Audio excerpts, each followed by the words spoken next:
السلام علیکم پیارے دوستو، آج ہم آپ کے سامنے فرعون کا خواب پیش کرنے جا رہے ہیں جسے دیکھ کر وہ بہت ڈر گیا تھا۔ فرعون نے ایک بار خواب میں دیکھا کہ اس کا تخت اوندھا ہو کر گر گیا ہے۔ فرعون نے جوتشوں سے اس کی تعبیر پوچھی تو انہوں نے بتایا کہ ایک ایسا بچہ پیدا ہوگا جو تیری حکومت کے زوال کا سبب ہوگا۔ فرعون کو اس بات کی فکر ہوئی اور اس نے بچوں کو مروانا شروع کر دیا۔ جو بچہ کسی کے یہاں پیدا ہوتا وہ اسے مروا دیتا تھا۔ حضرت موسیٰ علیہ السلام جب پیدا ہوئے تو اللہ نے موسیٰ علیہ السلام کی ماں کے دل میں یہ بات ڈالی کہ اسے دودھ پلاؤ اور جب کوئی خطرہ دیکھو تو اسے دریا میں ڈال دو۔ چنانچہ چند روز حضرت موسیٰ علیہ السلام کی ماں نے حضرت کو دودھ پلایا۔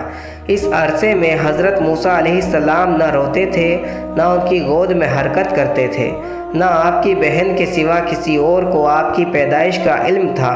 پھر جب 3 ماہ کا عرصہ گزر گیا تو موسیٰ علیہ السلام کی ماں کو کچھ خطرہ محسوس ہوا تو اللہ نے یہ بات دل میں ڈال دی کہ اب تو موسیٰ علیہ السلام کو ایک صندوق میں بند کر کے دریا میں ڈال دے اور کوئی فکر نہ کر، ہم اسے پھر تمہاری گود میں لے آئیں گے۔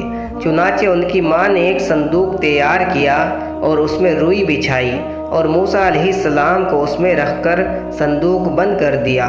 یہ صندوق دریائے نیل میں ڈال دیا۔ اس دریا سے ایک بڑی نہر نکل کر فرعون کے محل سے گزرتی تھی۔ فرعون اپنی بیوی آسیہ کے ساتھ نہر کے کنارے بیٹھا تھا۔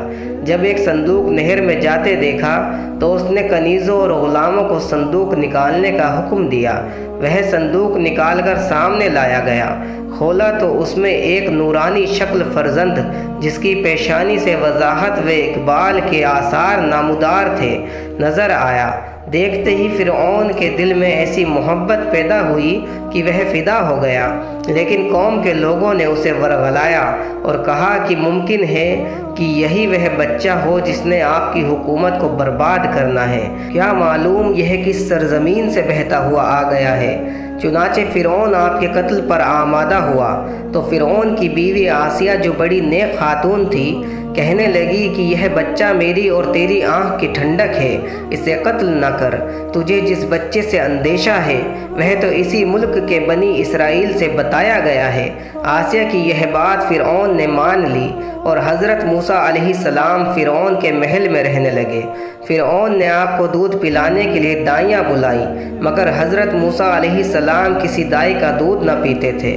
اب فرعون کو فکر ہوئی کہ اس بچے کے لیے ایسی دائی ملے جس کا یہ دودھ پینے لگے۔ ادھر حضرت موسیٰ علیہ السلام کی ماں اپنے بچے کی جدائی میں بے قرار تھی اور حضرت موسیٰ علیہ السلام کی بہن جن کا نام مریم تھا وہ یہ معلوم کرنے کی صندوق کہاں پہنچا اور آپ کس کے ہاتھ آئے آپ کی تلاش میں تھی، حتیٰ کہ پتہ چلاتے چلاتے وہ فرعون کے محل میں پہنچ گئی۔ اور جب معلوم ہوا کہ میرا بھائی اسی محل میں ہے، کسی دائی کا دودھ نہیں پی رہا ہے، تو فرعون سے کہنے لگی کیا میں ایک ایسی دائی کی خبر دوں جس کا دودھ یہ بچہ ضرور پیے گا؟ فرعون نے کہا ہاں ضرور ایسی دائی کو لاؤ۔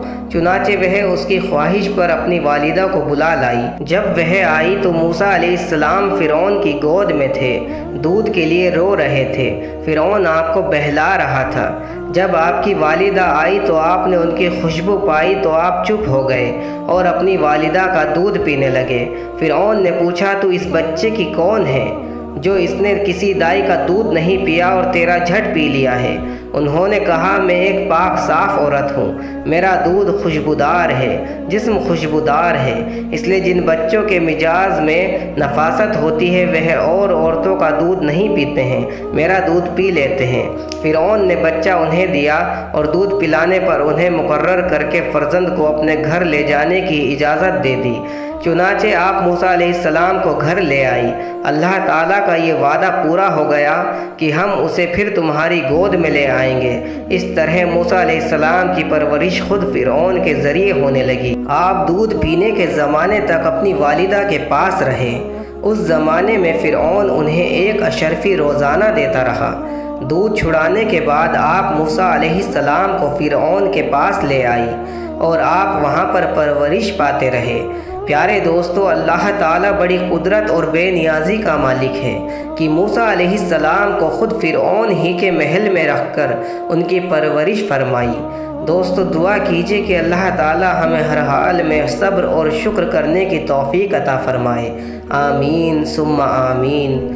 تو دوستو آپ کو یہ ویڈیو کیسی لگی ہمیں کمنٹ میں ضرور بتائیں، اور ہمارے چینل کو سبسکرائب کرنا نہ بھولیں، اور اس ویڈیو کو زیادہ سے زیادہ شیئر کریں اور ہر مسلمان تک اسے پہنچانے کی کوشش کریں۔ ہم پھر حاضر ہوتے ہیں آپ کے لیے ایک اور بہترین ویڈیو کے ساتھ۔ تب تک کے لیے اللہ حافظ۔ السلام علیکم۔